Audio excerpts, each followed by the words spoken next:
galera, trazendo aqui um vídeo aqui com vocês aqui no canal. É pra como fazer uma armadilha pro seu melhor amigo. Tá. Primeiro, número 1. Faça o mesmo que eu.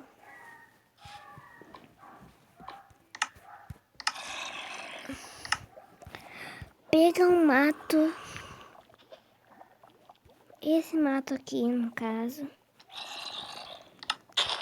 O tampe, assim. Assim. Quem consegue ver? Aqui no meio você lava.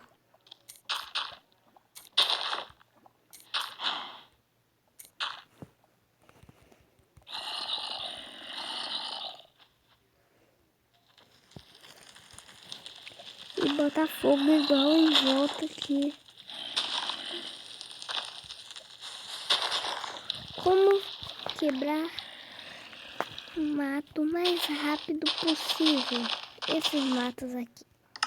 Como você acha muito chato, né?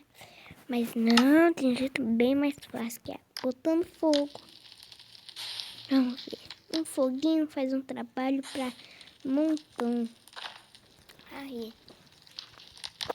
Só espalhar muito fogo. Aí vai dando. Ali.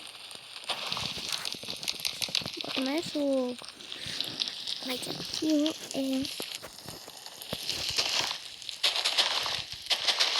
bote o fogo no meio disso pra ele cortar muito.